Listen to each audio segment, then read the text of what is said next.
Hello, my name is Kevin Fleming from Grupo Mariana. I'm the developer of Playa Mariana here in Nicaragua. You're live with me in challenge day 2, which is great to see you coming back or watching the replay wherever you are.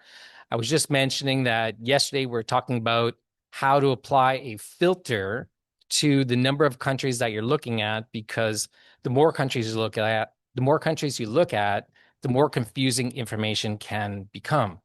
And so what we talked about yesterday was, what are those criterias that you apply when looking at different countries, whether it be hemisphere, whether it be region, language, culture, pre-construction, finished product, has concrete roads, dirt roads.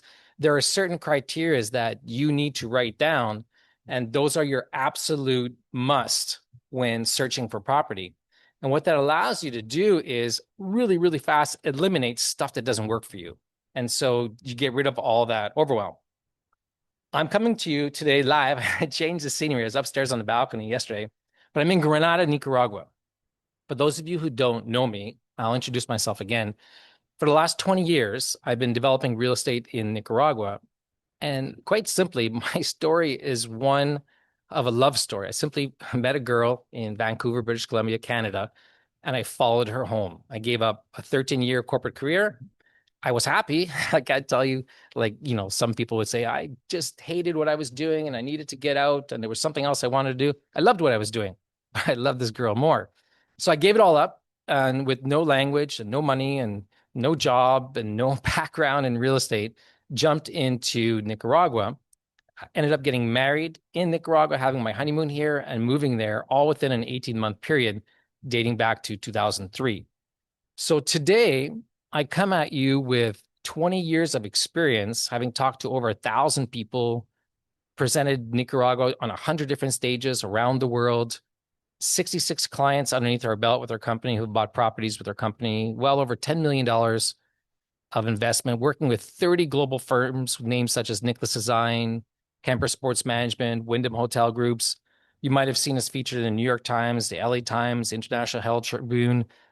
And so over the last 20 years, we've been around. So today I have nothing to sell you except the idea of having an open mind and looking at things a little bit different. All right. This challenge is something that I've been preparing for a while, not in an organized structure, because it would take close to 3,000 slides to tell you everything. And I'd probably need about 3 months to really have you explain it. So I'm trying to distill 20 years into 5 days. And today you're going to get a very good glimpse of, we're not going to get into the how to buy real estate and exact steps and site visits and how to select a lawyer. That maybe is for day 4 or 5. Yesterday was a very macro look at, when you start to come at looking at information, what do you do? And so today I'm going to make the assumption that the homework that you've done is you now know or have an idea of what 3 countries are of interest to you. So then the next question is, what do you do after that to look at further distilling what those countries can offer you? So today we're gonna basically cover 5 things. All right. We're gonna talk about safety, but not in the terms that you might think in regards to violent crime. We're gonna address the elephant in the room, the political nature of buying real estate in these foreign countries and what to watch out for. I'm going to talk about risk and why risk is good, and it's simply, no risk does not exist in any development. And I'm really going to key in on familiarity and how that contrasts against safety, and why the brain moves towards thinking that's a good thing. And lastly, we're going to focus on patterns. And so I wrote down, to give myself some guidance, basically five questions for you to follow along that I'm going to answer. And I'm going to give you some background and some stories of what I went through. And I may relate to Nicaragua and my experience here. And you should not think like I'm trying to pimp you real estate in Nicaragua, because, I'm not, although you can buy some. But the core is, the experiences that I've had are experiences that you can learn and take with you into almost any country. And I say that because the premise of this challenge is how to teach you how to buy international real estate and avoid the common mistakes that people make. Because I've seen a lot of them over the years. And being a real estate developer for the last 20 years, I'm going to tell you what no real estate developer or agent wants you to know. All right. And that could be good or bad. And it may not be because they don't want you to know it either. It could just be because they don't know it themselves to really impart upon you. So I don't know what story is going to come out of me. So be ready, be ready. So there will be a replay to this. So in the case you have to go, that's okay. Don't worry about it. You can always take notes from the replay. But let's get started right away. The first thing I want to talk about is how do you define a safe country? Now, before I get there, can I tell you a story? About 45 minutes ago, I was in my pool and I was swimming and I saw this bee floating in the water. So naturally, I went up to this bee with my with my shoe and I scooped it up and I put it on the patio and I was swimming and I stopped and I was just watching what this bee was doing. And basically it was drowning in the water and maybe I temporarily saved it. So I was curious to see what was going to happen. And so when I flipped it outside the water, obviously it was really wet. It was upside down, it was struggling. And for about literally 3 minutes, I watched it walk like it had a limp. I've never seen that before with a bee before. And then all of a sudden, it took off, okay, and started to fly. But I flew like maybe 5 feet, then right back into the pool. I'm like, oh man, okay, I gotta go save this bee again. So I go back to the pool and I scoop it out and I'm watching it and it's upside down. It looks like it's on its last legs. It's about to die. I flip it over with my shoe. And as soon as I flip it over, it flies away. Like it literally escaped and flied away. And I tell you this story because it was reminding me of this presentation today and individuals who are basically drowning in information of all these countries that you're looking at. And you don't know which way is up or down or where to go. And unless somebody helps you to proverbially get out of the pool and give you a chance to go in the right direction, you have no chance at all. You'll never do anything. So when the bee dropped back into the pool after trying, it reminded me of what we're going to talk about today, that without this guidance today to think of things in a way in which you might not have thought before, you might just fly off right back into the pool. And someone may or may not be there at that time to help you. And the direction you go or the circumstances of your outcome could be very different than that bee that survived and flew away. So I'm here to save you. I'm here to save you. Now, some of you who are listening to this, just before we get started, you might be a seasoned investor and you already have multiple properties underneath your belt. You even have a passport to leave the country. Other people might not even have a passport, have never purchased property before, and maybe hearing this for the first time. So let's all be patient with each other. Again, when you hear something that's really important, I encourage you to write it down or type it into the chat. And at the end of the presentation, I'm going to look at it and I'll try and cover off all those questions because they're all going to be important. Now, normally in these challenges, if you've not been involved with the challenge before, then welcome to the challenge. This is about giving you a little bit of information every single day, and every day builds upon the last. So for those of you who are just joining late, or you just may be watching this for the first time, I was just saying that yesterday was a recap of how to filter countries and apply a criteria. Today, we pressure test that criteria and we get into the macro details of things to look at from a different scale. So today, how do you define a country beyond the headlines? Because the hype of what you see is something that's going to be distracting. For example, I can go back to 2006. I go back that far. And I remember it was October 2006. And I was buying my second piece of property, which was 923 acres and $4 million. And this is June of 2006. And everybody thought I was absolutely nuts because in the country, in Nicaragua, it had been a liberal type government for the last 7 or 8 years since transition back in the late 90s. And in the polls, Daniel Ortega, a very popular figure back in the day, and still to this day, was leading. And so everybody was, wow, what's going to happen? You know, is he going to take this country? Is there going to be confiscations? Is there going to be war again, a revolution? You wouldn't believe the number of things that I heard. But I didn't care because I'd already been in the country for a couple of years. married to a local Nicaraguan, had already invested $1 million, already been around the world. Um, and I knew what the country had to offer. So I knew what was happening behind the scenes, but the headlines were something a whole lot more scarier. That is for sure.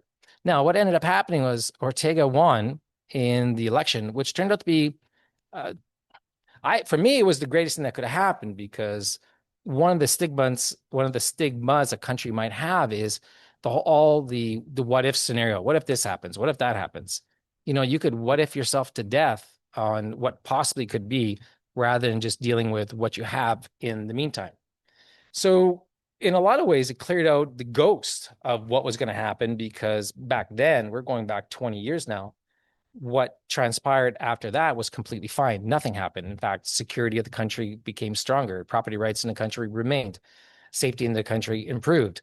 So nothing bad happened. So when it comes to headlines and fears, what you see is not always what is the reality on the ground. Now, the question is, how do you get that information on the ground? When you come into country, you're going to talk to a lawyer and he'll tell you likely what you want to hear because he's going to want your business. I know I'm going to get crap for that in the comment section, but that's the truth of the matter. Very few will tell you the truth because in depending on what country that you're going into, you may not be giving them any business and quickly moving on.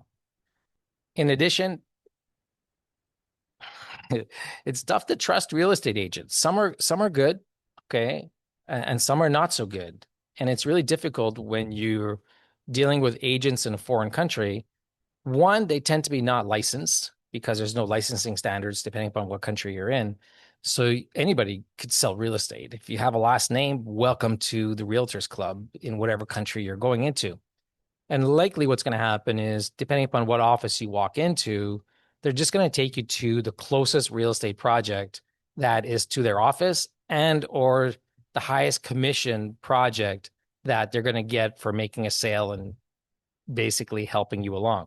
So you're not going to get the inside scoop on what's happening politically in the country, which I'm going to deal with in a second.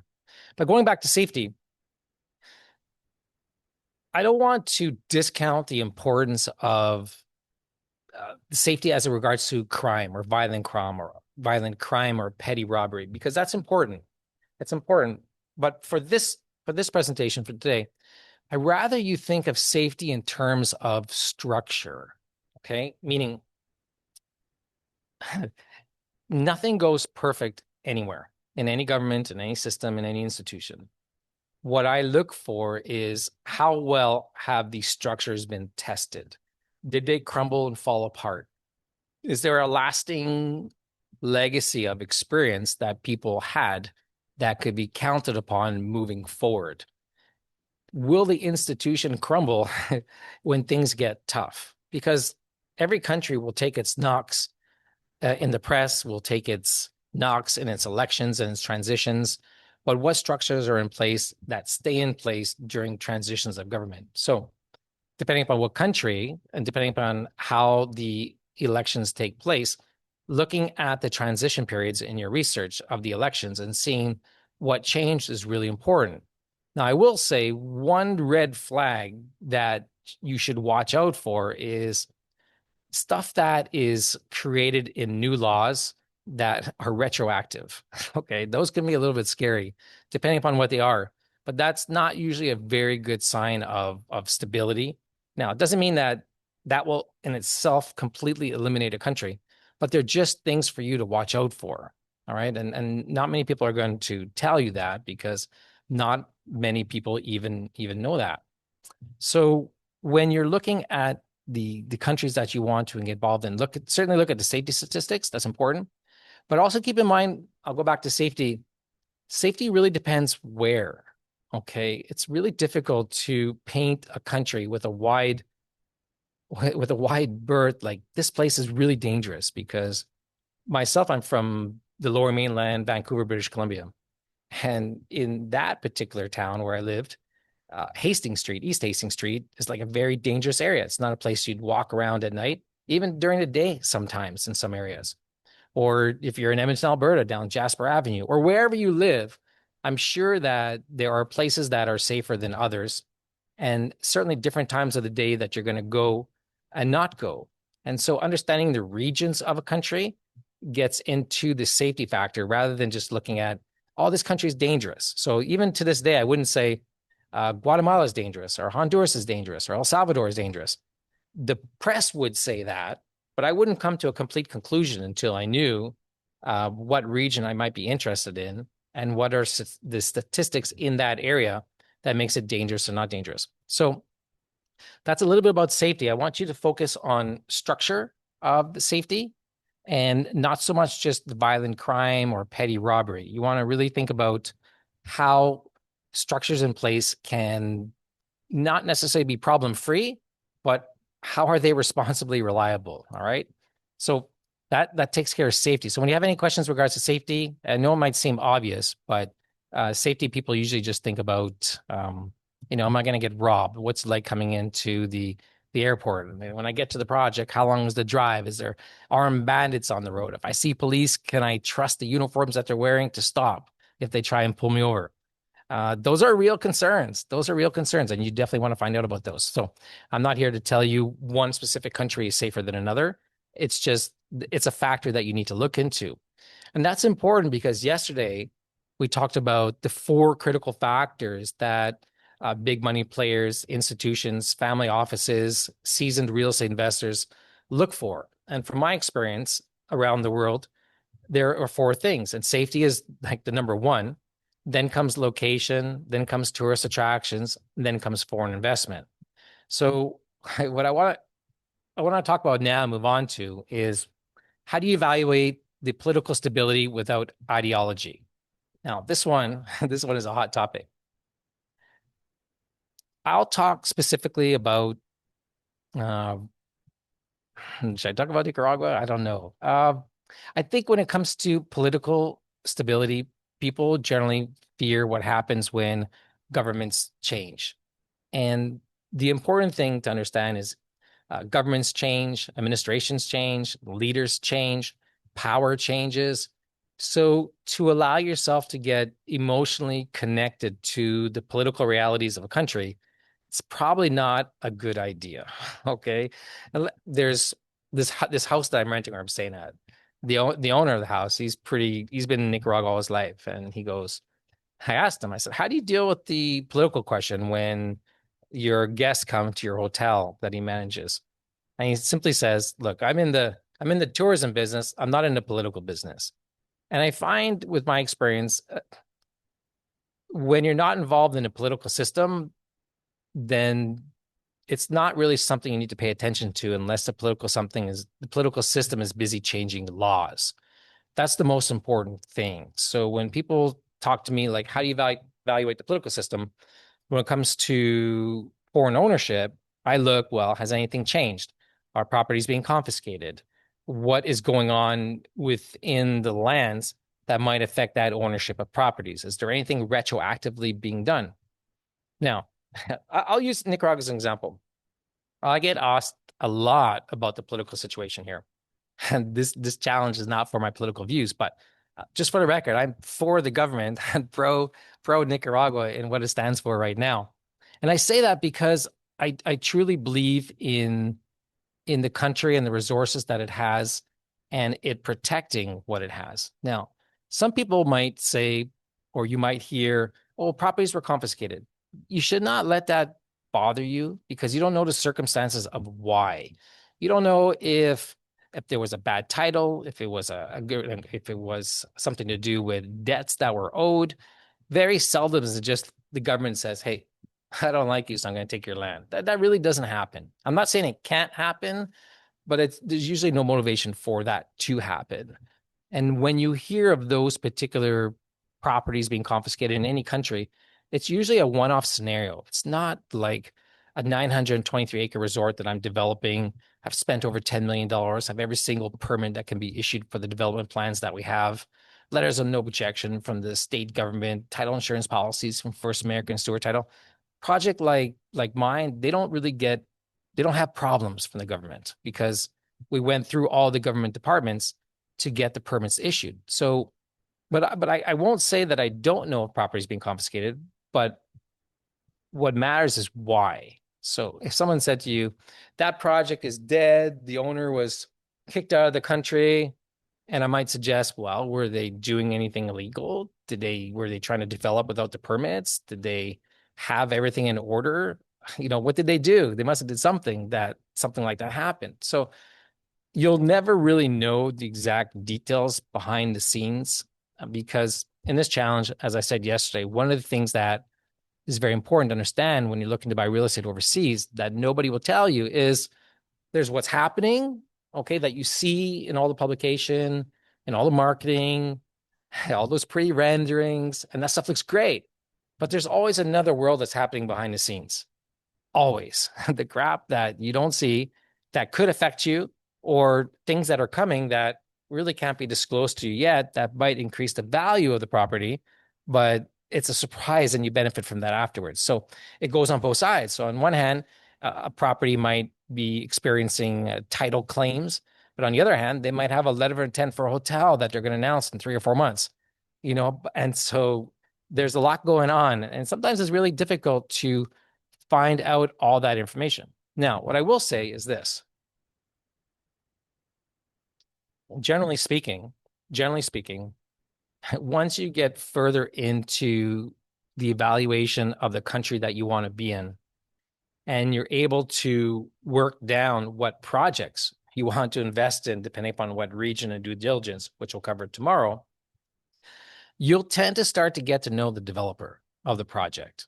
And so today I'm a developer of a project, and we have a number of clients, and most clients end up being in these foreign countries. Most clients, I would say most clients of the developer end up forming a really established good relationship because the developer in the countries, they, for the most part, I would say they all want to perform on what it is that they want to deliver to you. But not everything that happens is within the scope of that developer to make sure that what happens to you is perfect. Now, risk is something that we should address because some countries just might feel more risky emotionally when you should be looking at things from a structurally sound standpoint of view. Now, how do I evaluate risk? There's whoever tells you there's no risk in something, they're simply lying to you. There's risk in everything. Now, as an investor, once you evaluate your country that you want to be in, risk is the really big next thing. Now, over the years, I've just learned to try to find out what are people's level of risk. The mismatch of expectations of problems that you might experience moving into the future in any development is usually going to come down to your tolerance for risk, your expectation for return, and where you fit on that scale. So I'll give you an example. When I started buying real estate in Nicaragua, I bought it from the standpoint of view of here's this lot survey. It has no permits. I still have to check the title.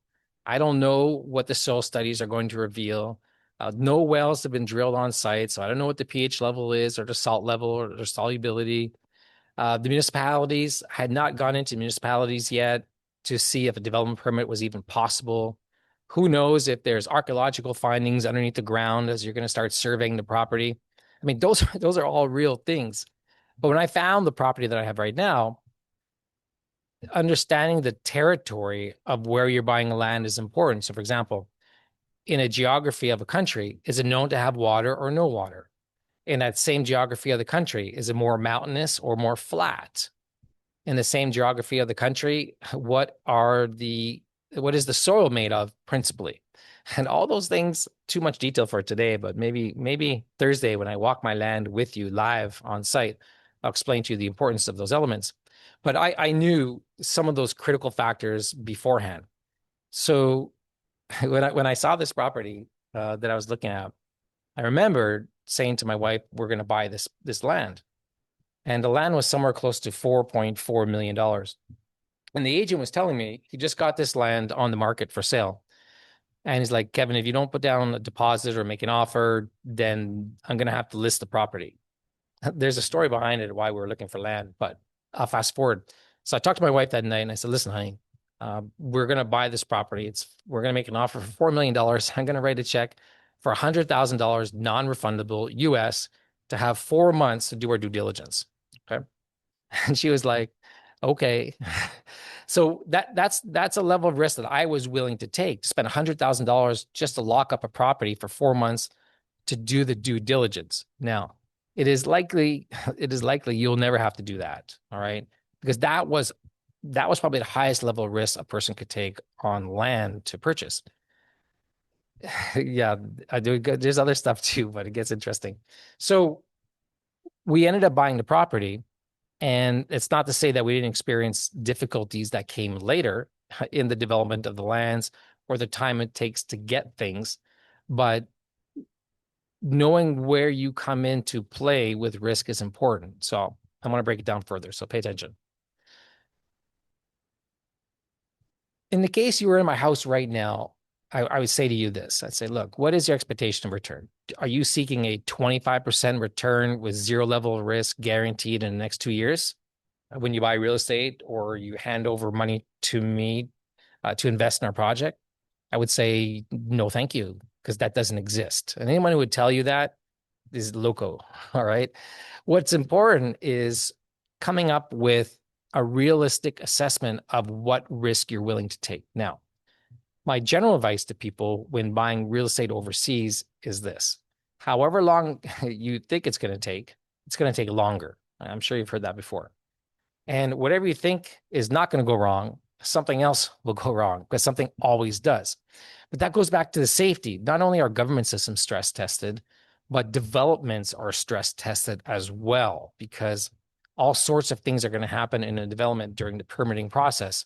And how well that project that you're looking at handles those situations will reveal into the future how in which that developer is likely to handle problems that arise, because problems always arise. So for example, we've been in a development stage for 20 years on and off, through financial crashes, through pandemics, through smear campaigns, through having to shelf $2 million worth of plans and starting over, all kinds of stuff. But we just keep going, all right? Nothing will stop us. And when you look at projects that are already built, you'll have other problems, like perhaps the construction quality was not great, or a roof needs to be assessed, or I'll give you an example of stuff that could happen. I remember my first project, I was really excited. We were going to build our first villa, our sample villa. And so we hired a contractor, gave him $25,000 on this $150,000-$200,000 project, and he was to build this villa. And everything looked great in the first month as the foundations are going through, until I got this pictures from somebody, I won't say who, and he was telling me that the contractor was using water from the ocean to mix the concrete to pour the foundations. Yeah, that happens. He was supposed to truck in the water, but I guess they ran out. And so the great response of the workers was to go get the water from the ocean. So long story short, we had to scrap all of that construction, tear everything down, remove all the foundations, and start over. So those things happen. So when you're looking at risk in the development, knowing what can happen is almost impossible to know everything. But knowing what has happened in the past and how things were dealt with, I encourage you not to look on that negatively. Look upon that as how things might be in the future when problems arise. And it's really important, because when things go wrong, it can be very emotional. And I find when you come into these foreign countries and you invest in real estate, what generally happens is this. One, everybody invests more than they can afford to lose. Okay. It just happens. I can't tell you, well, I know why, but it's because, one, you see opportunity, you see the chance for return depending upon which country you're in. You start with one project, you buy property in another project, or you might buy multiple properties in the same project, and it gets exciting. It really does get exciting. Something comes over you. And when you first invested in the country, you might have been, I'm going to be cautious, I'm going to be careful, I'm going to dip my toe in the water. But what happens is you get consumed with the emotion of progress, the emotion of taking possession of your property, the emotion of using it, and then you start to want more, which is not a bad thing, providing that you can afford to do so and not get emotionally attached to the property if things go wrong or take longer to develop. So here's a prime example. I'll use myself because, I'm going to tell you what nobody will tell you. When we purchased our property, we did so with a number of investors. I just didn't pull $4 million out of the bank and spend the money. We raised capital from a number of investors, and we pulled that money together to buy our lands. And part of the process of buying the land was a number of investors were going to get a number of lots for a certain price, basically cost, and they would get to pick their lots on a first come, first served basis. Great, no problem. That all worked out great. And we raised all the money we needed in 4 months and bought our land. But it was years later that even people that took possession of their properties and got titles, and some who didn't close for whatever reason, they started to shift in their mindset from the investor that they were getting involved, one might say, at a land banking opportunity where you're literally buying property into a development that proposes a golf course and at least 4 or 5 kilometers of infrastructure, along with the rest of the amenities that comes in resort. Right away, that's $10 million. So there's no way that you could be thinking you're going to spend $250,000, $300,000 taking part in the original purchase of land, that there's $10 million just right there. $10 million still needs to be raised. But somewhere along the lines, people lose track of that idea, and they think that because the development timeline might be longer or whatever factors took place in the middle, now the expectation is, why isn't it there? Right. And they lose track of, why they invested in the first place and the risks that are involved. So that leads me to back into the risk situation. When you get involved, know what risk level and your tolerance is. What is the amount of money that if you were to invest, if you didn't see it for 5 or 10 years, it's not going to change your life. All right. You shouldn't be overextending yourself on the hopes and the promises and the dreams and renderings and what could be, but know what you're purchasing into, whether it's pre-construction and or a finished product. Both have their advantages. Now, when it's pre-construction, you're most certainly going to get a better deal, and there is a higher upside for you, but that higher upside comes with higher risk. And it's something you need to understand when looking at any project anywhere in the world. And when you're buying something completed, then you should already know that the value in what you're purchasing is already left. It's already high. You're essentially buying the leftovers, or you may even be buying the resales of other people's properties, and they're the ones that benefit from the increase in the valuation of the property. I hope you guys got that. So that's a little bit on risk.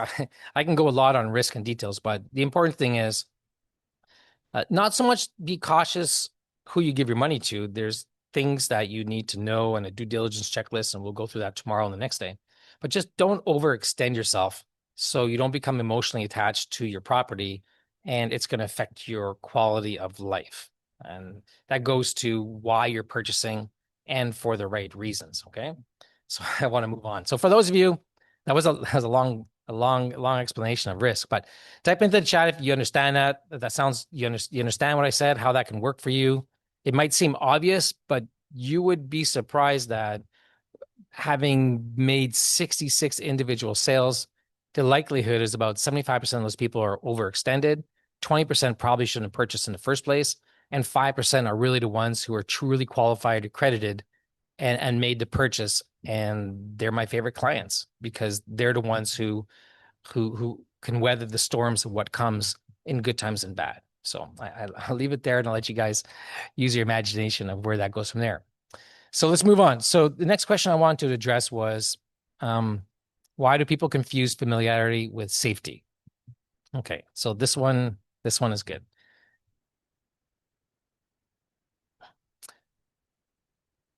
Generally, the biggest fear that people have is usually of the unknown. I'm sure you've heard of that, the unknown and failure, right? How to avoid the fear of the unknown and failure. And whether that's what people are going to think of what you do, or how you did it, or you tried something that no one else is trying. But there's something about familiarity that's comfortable. And when you have that feeling of comfortableness, you tend to feel safe. But it's an illusion when it comes to buying real estate international. All right. Comfort, okay, is not safety. And it's really something important you need to understand. And familiarity is a trap that you don't want to fall into, because what happens is you'll have a buddy who says, I just bought a property in Costa Rica, or I just bought a property in Nicaragua. And he'll describe this wonderful lifestyle and this amazing experience that he had. And naturally, you start to like that. And you're like, I want that too. And you might go along with what that particular individual purchased, and you find the same development and you buy the same property. But at the end, the truth of the matter was it's not the best fit for you. And the real truth of the matter is you likely didn't know what was the best fit with you, the fit for you to begin with. So it's really easy to fall into the trap of familiarity with somebody telling you how great this was without first assessing your own situation. What is your risk level? What cultural aspect do you want to get involved in? How long do you want to fly to get into a country? How many times are you possibly going to go to the country? What is the cost of airline? What is the development timeline of the project? If it's built already, or is there more stuff to be built? Are you buying for investment to get in early, or is it for personal use? All those components are criteria elements that nobody has. So what happens is you hear someone else do it, then you think like, hey, that's great. I want in too.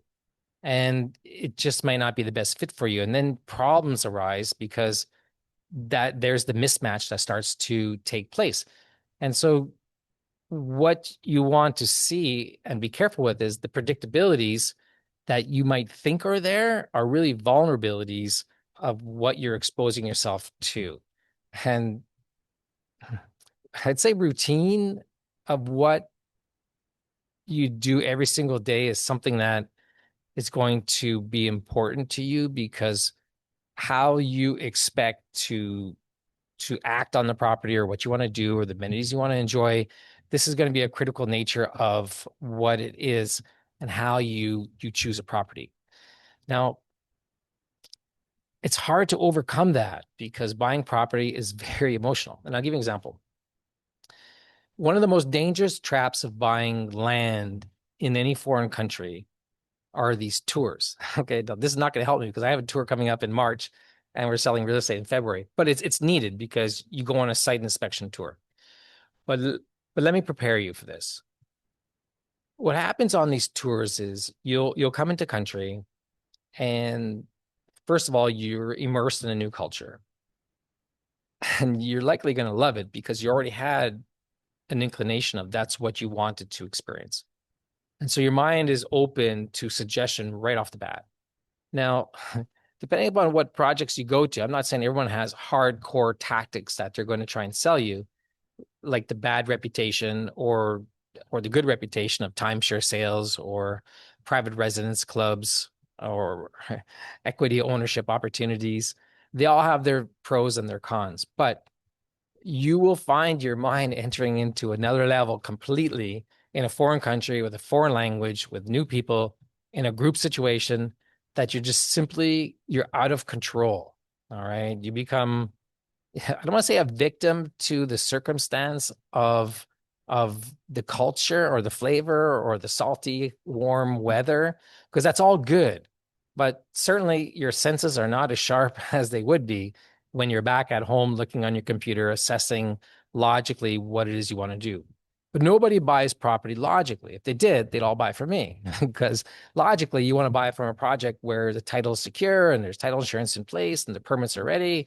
There's an opportunity to get in early, and there's not going to be too many objections in trying to develop a property. That's logic. Emotion is you're like, wow, look at the ocean. It's such a great color today. Emotion is, oh, this is one of my new favorite beers. Emotion is, past the suntan lotion, or you're on the quads, or you're taking a helicopter ride, or you're on a horse. These events, they're great because they allow you to experience all of this in a short period of time. but you should have some logic behind you before you come into the country, not just show up unprepared. Because when you show up unprepared, you're more likely to make a more foolish decision because quite simply your emotions will take over. There's there's a story called The Elephant and the Rider. Maybe some of you have heard this, maybe not, but I'll tell it you anyway. So it goes like this. When it comes to emotions and logic, think of think of logic as you yourself sitting on top of an elephant. Okay. You might have seen, I may be profiling the thing a little bit, but maybe when you see like riders on elephants, I think like you see that mostly in India. That's just my experience. Okay. And think of emotions like the elephant. Okay. So you have emotions and you have logic. And this is you.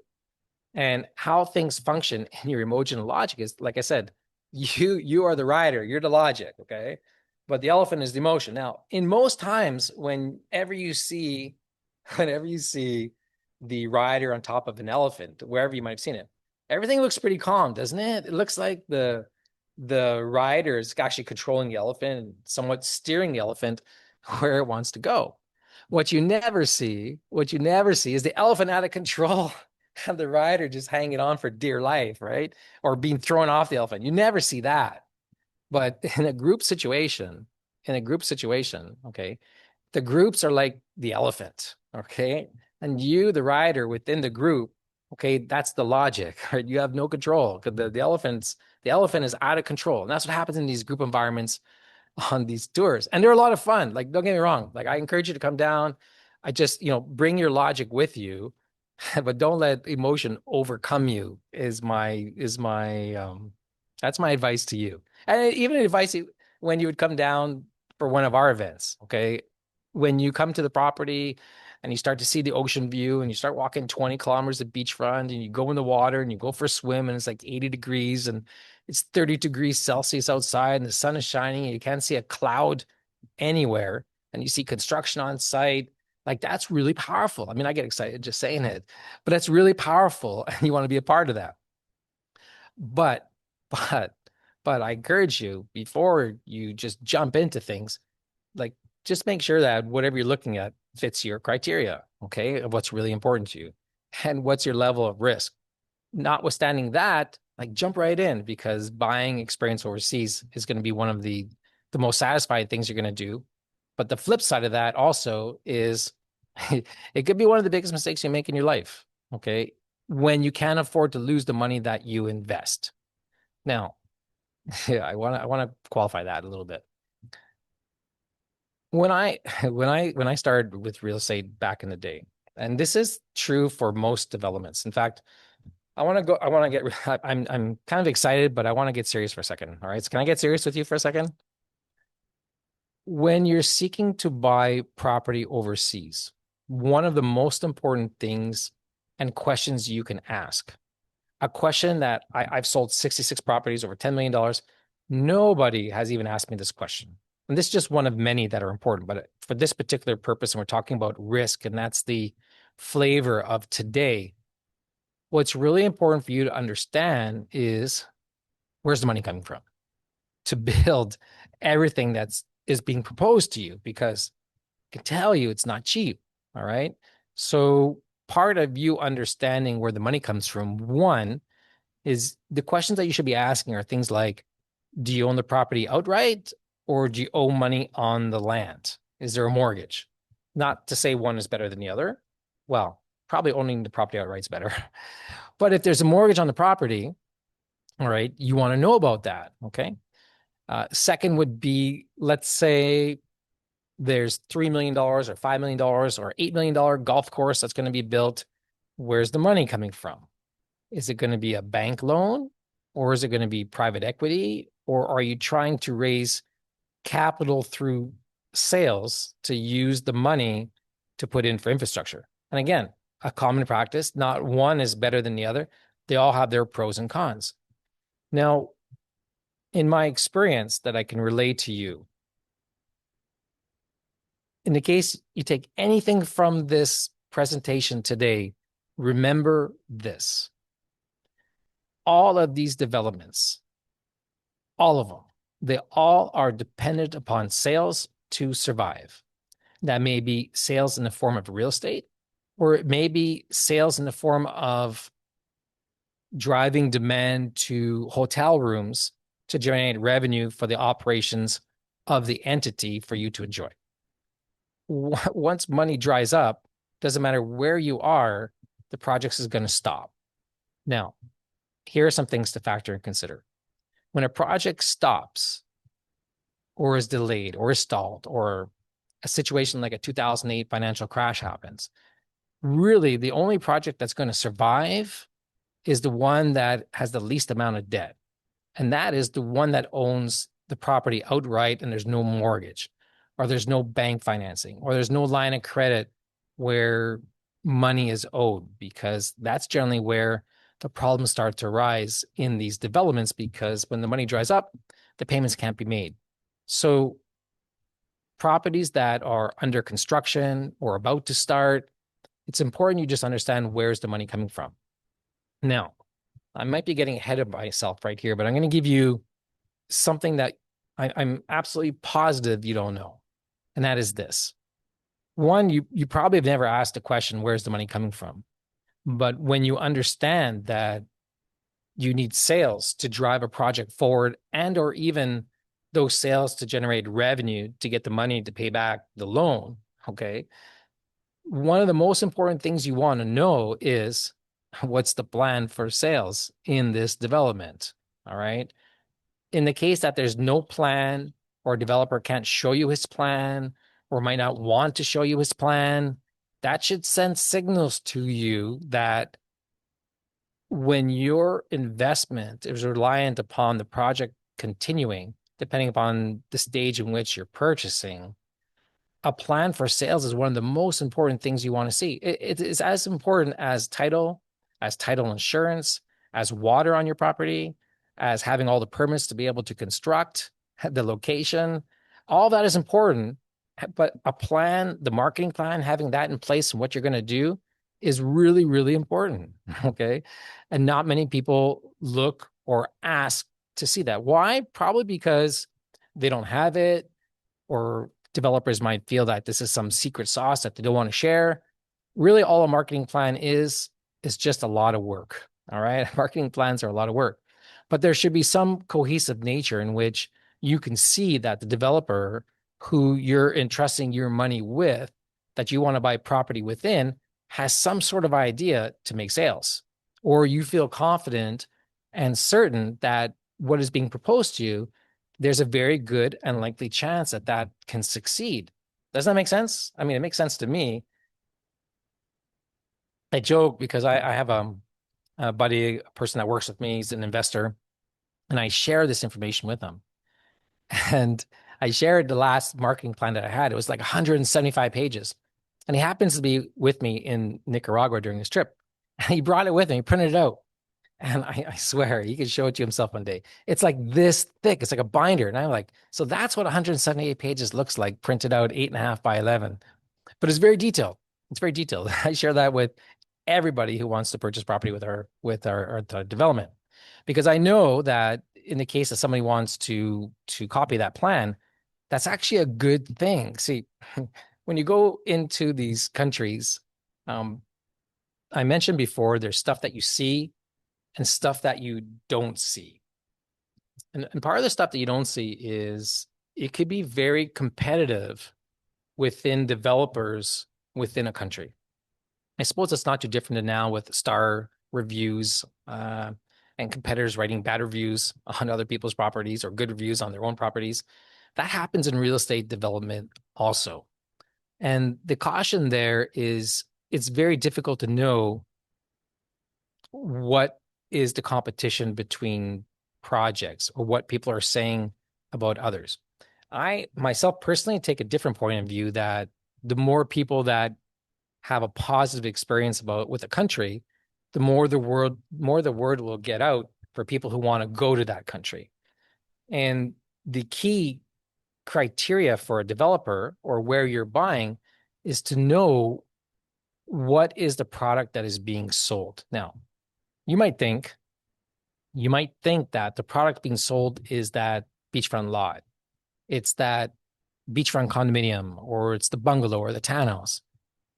It is, but it's not the only thing being sold, because from a product standpoint of view, you really want to know what is the message and the brand of the project that you're buying into. And this gets into that familiarity and how you can see patterns develop across emerging markets.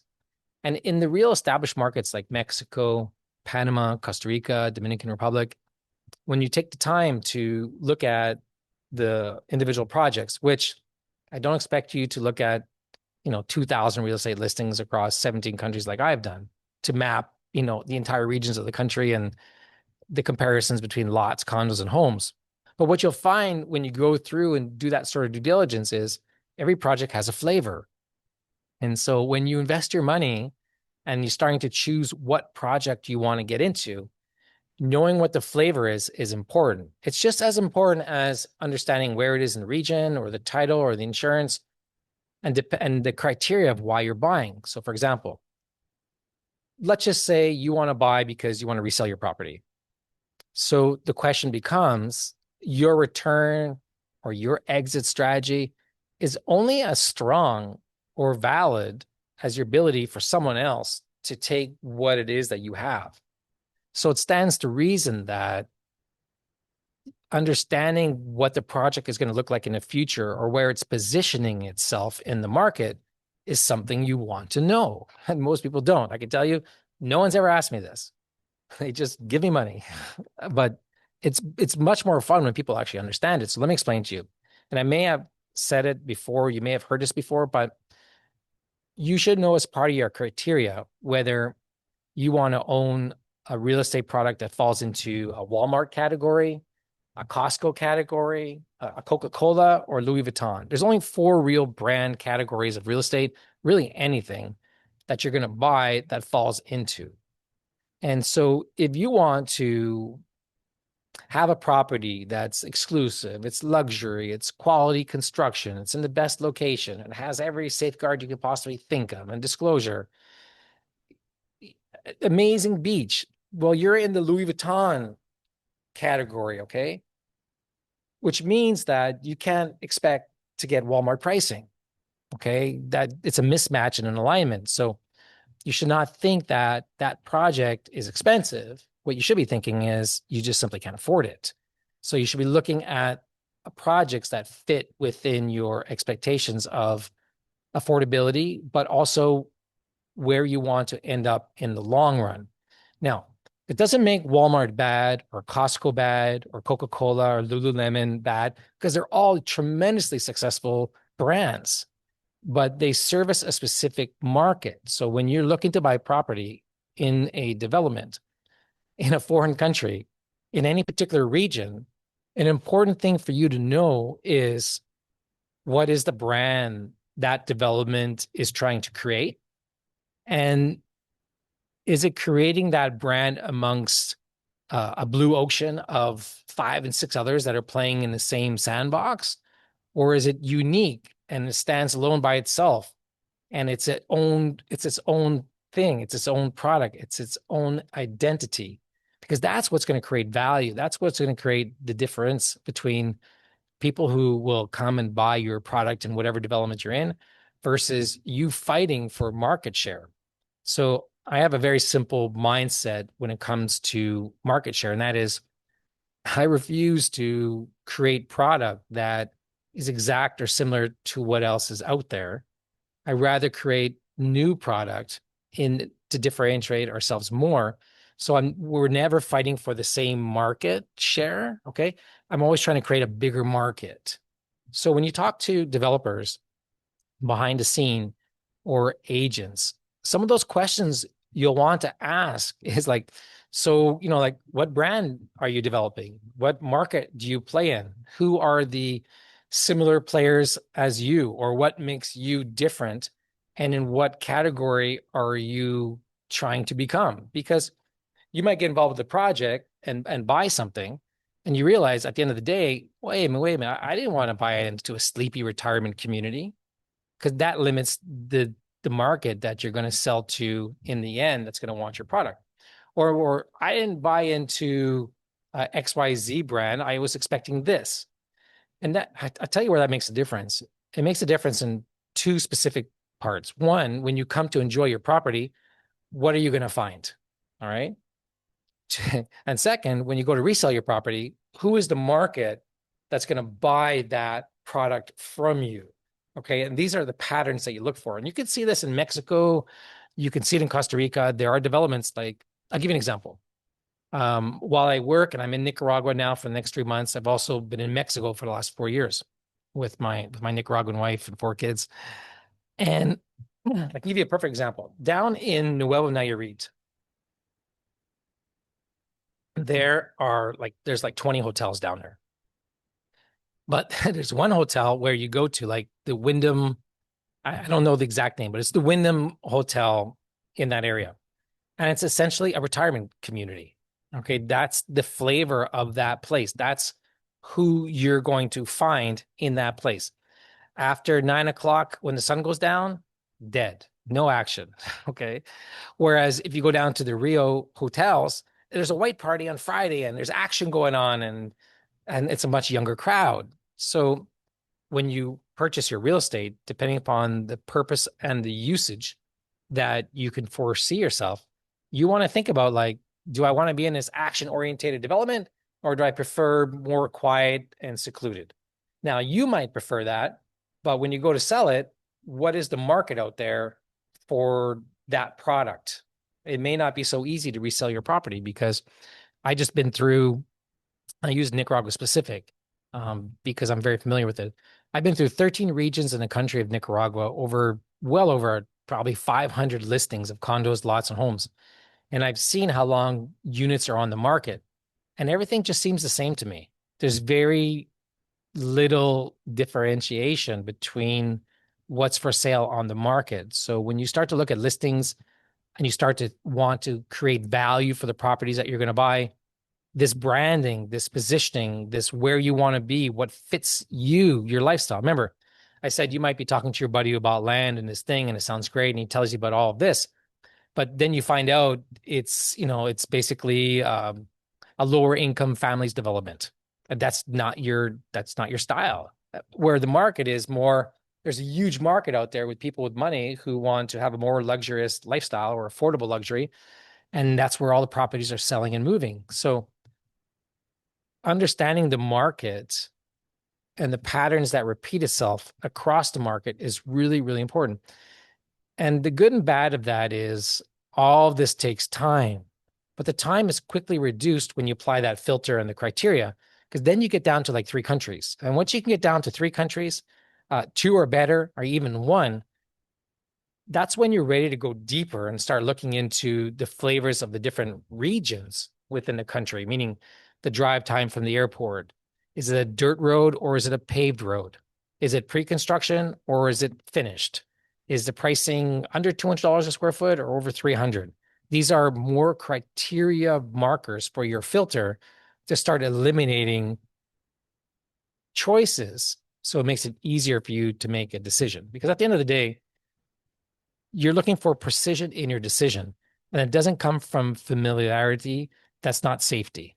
And safety isn't necessarily just what's happening with crime on the street. And you definitely want to be attention to the political situation in the country, but don't let it overwhelm you, or don't let it get you too emotional, because that's going to hamper your decisions. And just remember the rider and the elephant. Okay.